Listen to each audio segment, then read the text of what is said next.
Hello friends, I hope you all are doing well. This is Shikha here from Let's Crush the Science. So friends, ये हमारे NCERT science series का chapter number 10 है जिसका नाम है motion and measurement of distances. ठीक है, इस चैप्टर को हम दो पार्ट में डिस्कस करने वाले हैं। ये हमारा पार्ट 1 होगा। तो इस चैप्टर में हम बेसिकली बात करेंगे मोशन है क्या, मेजरमेंट्स क्या हैं, ठीक है, डिस्टेंसेस क्या हैं, ठीक है, इन सब के बारे में हम डिस्कस करने वाले हैं। तो हमारी पहली हेडिंग है स्टोरी ऑफ ट्रांसपोर्ट्स, यहाँ पे टी होगा। ठीक है, तो इसमें क्या बताया गया है कि पहले के समय में लोग कैसे ट्रांसपोर्टेशंस के लिए क्या क्या यूज़ करते थे। तो चलिए वहाँ से शुरू करते हैं।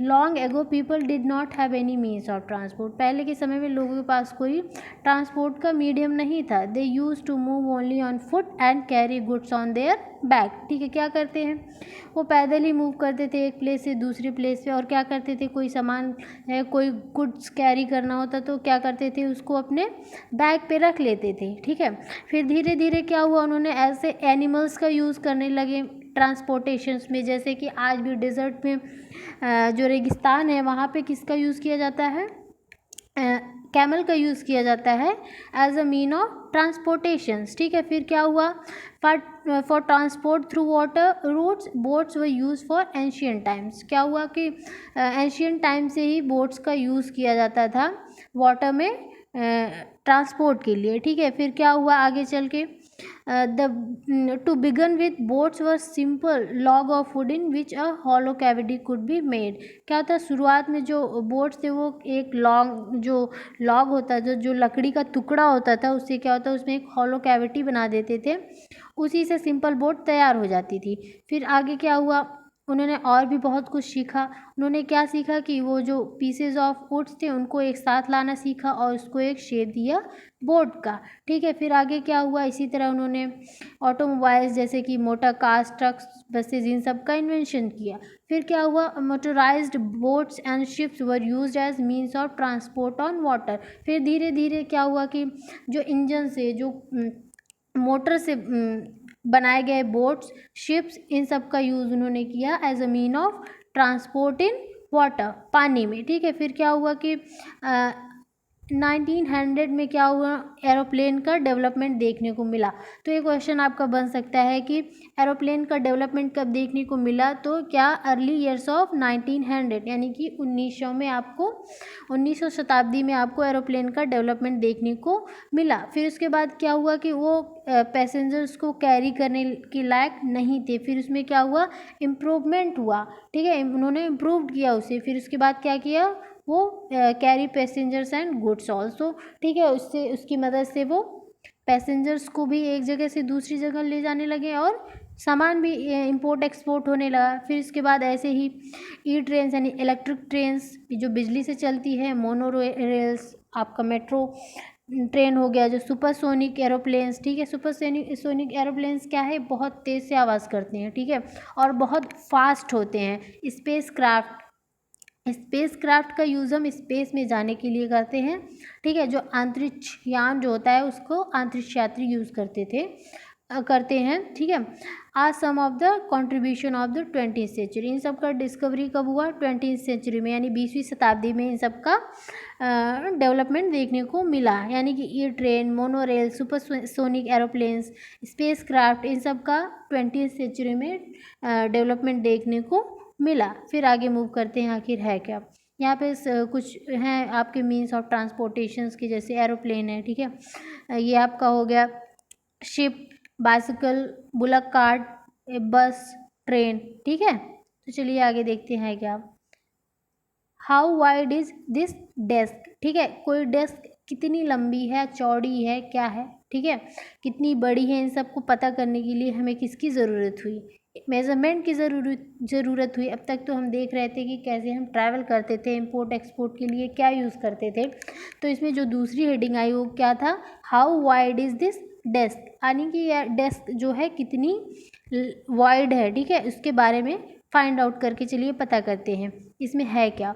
Sometimes there are objects whose length or width we need to know. कभी कभी बहुत से ऐसे ऑब्जेक्ट्स हैं जिनकी हमें लेंथ, लंबाई और चौड़ाई जानने की ज़रूरत होती है, और बहुत से ऐसे ओकेजन्स आते हैं ठीक when we come across a need to measure length. ठीक है, हमें लेंथ की मेज़र करने की ज़रूरत होती है, और डिस्टेंसेस, जैसे हम कहीं ट्रैवल करके आए, ठीक है, वहाँ का डिस्टेंस कितना है, इन सब को फाइंड आउट करने के लिए हमें एक स्टैंडर्ड मेज़रमेंट की तो ज़रूरत होगी ही ना।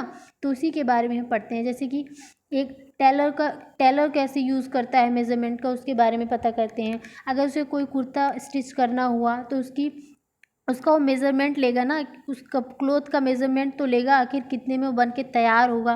ठीक है, तो इसके लिए एक टेलर को भी मेज़रमेंट की ज़रूरत पड़ती है। ठीक है, ऐसे ही हम बात करें कारपेंटर की, अगर उसे एक कबर्ड में डोर लगाना है, दरवाज़ा लगाना है, तो जो उसकी हाइट क्या है, उसकी विड्थ क्या है, ठीक है, ताकि वो परफेक्टली उतना वुड यूज़ कर सके, उसको मेज़र करके उसको, तभी तो एक दरवाज़ा तैयार कर सकता है। यानी कि कारपेंटर जो बढ़ई होता है उसको भी एक मेज़रमेंट की ज़रूरत होती है। ऐसे फार्मर को अपने खेत में कितना उसका जो लेंथ है, ब्रीथ है, उसकी खेत की लंबाई चौड़ाई कितनी है, ठीक है, उसके हिसाब से उसमें वो सीड क्या करे ताकि उसकी बुआई कर सके, और उसको कितने पानी की ज़रूरत हो ताकि उसका एक अच्छा फसल तैयार हो सके, उसके फसल को जितनी नीड हो उसको वो फुलफिल कर सके। यानी कि इसमें भी उसे किस चीज़ की ज़रूरत हुई, मेज़रमेंट की ज़रूरत हुई।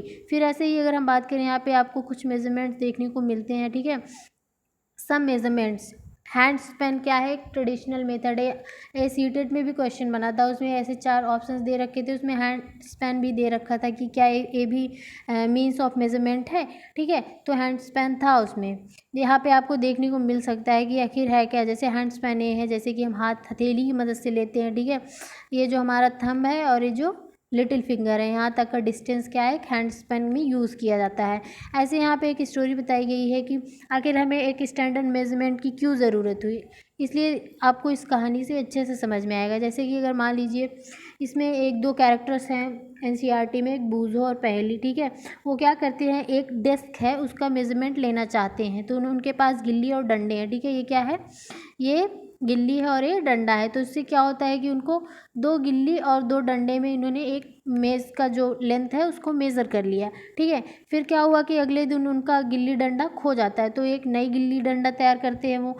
ठीक है, उसमें क्या होता है कि 2 डंडे और एक गिल्ली से उसने उस में जो डेस्क है उसका लेंथ कवर किया। यानी कि यहाँ पे तो आपको 2 गिल्ली देखने को मिला, लेकिन यहाँ पे एक ही गिल्ली देखने को मिला। ठीक है, यानी कि यहाँ तो कुछ गड़बड़ हो गया ना, कि इसमें 2 था, इसमें 1, यानी कि 1 की कमी हो गई। ठीक है, तो हम ऐसा मेज़रमेंट तो यूज़ नहीं करना चाहेंगे कि जो आज अगर मान लो कोई लेंथ हमने मेज़र करने की कोशिश की, अगर वो 5 फुट है, ठीक है, और कल क्या है वो 4 फुट हो जाए या फिर 6 फुट हो जाए एक ही दिन में, तो हमें तो इसमें कोई आपको यहाँ पे एक मतलब एक ठहराव होना चाहिए किसी चीज़ में ना। स्टैंडर्ड क्वालिटी वही होती है ना कि फिक्स होना चाहिए कोई चीज़, कोई मेज़रमेंट ऐसा होना चाहिए जो कि अगर आज 5 फुट मेज़र करता है तो कल भी उसे 5 फुट ही मेज़र करना चाहिए। तो इन सब की कमियों को दूर करने के लिए क्या आया, एक स्टैंडर्ड मेज़रमेंट की इन्वेंशन हुआ। ठीक है, ये क्या है, स्टैंडर्ड यूनिट्स ऑफ मेज़रमेंट्स, उसके बारे में देख लेते हैं कि एंशिएंट टाइम्स में कैसे लोग, जैसे एंशिएंट टाइम में क्या होता था, the length of a foot, जो फुट की लंबाई होती थी, और जो the width of a finger, जो फिंगर की चौड़ाई होती थी, उस and the distance of a step are commonly used as a different units of measurements. ठीक है, जो डिस्टेंस होता था स्टेप का, ठीक है, उससे क्या करते थे, किसी चीज़ को मेज़र कर लेते थे। ठीक है, लेकिन ये भी एक स्टैंडर्ड नहीं है, सबके पैर तो एक जैसे होते नहीं, या फिर सबकी उंगलियों की चौड़ाई एक जैसी होती नहीं। ठीक है, तो ऐसा होना चाहिए कि जो फिक्स हो। तो ठीक है, फिर उसके बाद आगे देखते हैं कि इंडस वैली सिविलाइजेशन, यानी कि सिंधु घाटी सभ्यता के लोग क्या यूज़ करते थे, कि यहाँ पे बताया गया कि उनके पास ज़रूर कोई एक अच्छा मेज़रमेंट रहा होगा लेंथ का। ठीक है, ये एविडेंसेस शो करते हैं एग्जीक्यूशन में, जो वहाँ पे जो खुदाई पे, जो वहाँ पे वहाँ की जो इमारतें हैं, जो वहाँ के भवन है, वो उनका जो शेप है परफेक्टली ज्योमेट्रिकल कंस्ट्रक्शन देखने को मिला। यानी कि उनका जो मेज़रमेंट का जो पैमाना था, जो स्केल था, वो बहुत ज़बरदस्त रहा होगा। ठीक है, अब एक क्यूबिट क्या है? ठीक है, as the length from the elbow, आपके एल्बो से लेके आपके फिंगर टिप्स तक की जो दूरी होती है वो एक क्यूबिट है। उसे एंशिएंट इजिप्ट में यूज़ करते थे। ठीक है, और भी बहुत जगह पे ऑल ओवर द वर्ल्ड उसे यूज़ करते थे। फिर इसके बाद क्या हुआ? People also use the foot as a unit of length in different parts of the world.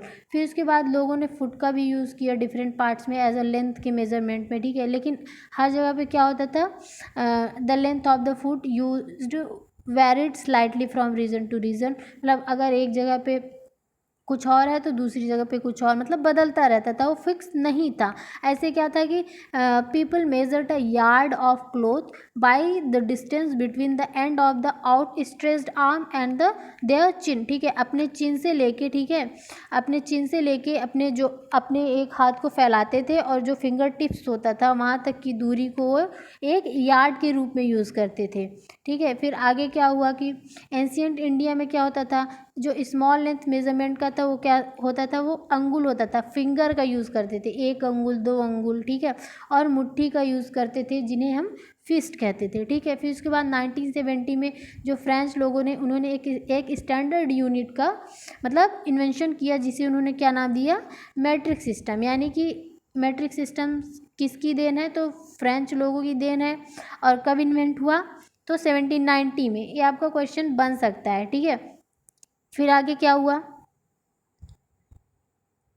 For the sake of uniformity, ठीक है, हर एक चीज़ में यूनिफॉर्मिटी बनी रहे, इसीलिए scientist all over the world have accepted a set of standard unit of measurement. इसीलिए all over के जितने भी मतलब अलग अलग जगहों के जो साइंटिस्ट हैं उन्होंने एक स्टैंडर्ड यूनिट ऑफ मेजरमेंट को एक्सेप्ट किया। ठीक है, ताकि ऐसा ना हो कि अगर यहाँ पे कोई, मान लो यहाँ पे जो लेंथ का जो मेज़रमेंट अगर मीटर है तो किसी अदर रीजन में जाए, किसी अदर कंट्री में अगर हम जाएं और वहाँ पे मीटर ना हो, तो ऐसा नहीं होना चाहिए। यानी कि हर एक चीज़ फिक्स होना चाहिए ताकि कोई दिक्कत ना आए। तो इसीलिए एक एसआई यूनिट का निर्माण हुआ। ठीक है, उसे हम क्या बोलते हैं? The system of units now used. अब जो हम यूज़ करते हैं सिस्टम यूनिट का वो क्या है? Known as the international system of unit, यानी कि उसे इंटरनेशनल सिस्टम ऑफ यूनिट्स कहते हैं। ठीक है, एसआई यूनिट्स शॉर्ट फॉर्म में बोलते हैं। The SI units of length is metre. जो लेंथ की जो एसआई यूनिट है वो मीटर है। ठीक है, आप कहीं भी चले जाएं, जो लेंथ की एसआई यूनिट होगी वो मीटर ही होगी। इसे कहते हैं यूनिफॉर्मिटी। आप किसी भी रीजन में चले जाओ फिर भी कोई बदलाव ना देखने को मिले। ऐसे आपको ये स्केल देखने को मिलेगा, आपके ज्योमेट्री बॉक्स में आपको जनरली देखने को मिल जाता है।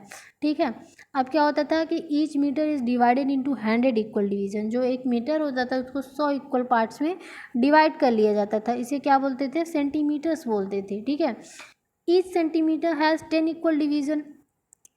और जो प्रत्येक सेंटीमीटर होता है उसे 10 इक्वल डिवीजन में 10 इक्वल पार्ट में डिवाइड कर लेते थे। उसे क्या बोलते थे? मिलीमीटर्स। ठीक है, ये बोलते हैं। ठीक है, 1 metre is equal to 100 centimetre. तो आपको याद रखना चाहिए कि 1 मीटर बराबर क्या होता है? 100 सेंटीमीटर। ऐसे ही 1 सेंटीमीटर बराबर होता है 10 मिलीमीटर। ठीक है, फॉर मेजरिंग लार्ज डिस्टेंस। ठीक है, लार्ज डिस्टेंस को मेज़र करने के लिए हम ये मिलीमीटर या सेंटीमीटर का यूज़ तो कर नहीं सकते। ठीक है, इसीलिए क्या हुआ? इसीलिए एक किलोमीटर की ज़रूरत हुई। ठीक है, we define a large unit of length. जो लार्ज यूनिट ऑफ लेंथ क्या है? जो लंबाई की जो बड़ी यूनिट क्या है वो है किलोमीटर। ठीक है, उसको km से डिनोट करते हैं। यानी कि और 1 किलोमीटर बराबर होता है 1000 मीटर। यानी कि 1 kilometre is equals to 1000 metre. ठीक है, तो चलिए आगे पता करते हैं कि ये सब तो बातें हुई मेज़रमेंट के बारे में। ठीक है, अब बात कर लेते हैं करेक्ट मेज़रमेंट ऑफ लेंथ।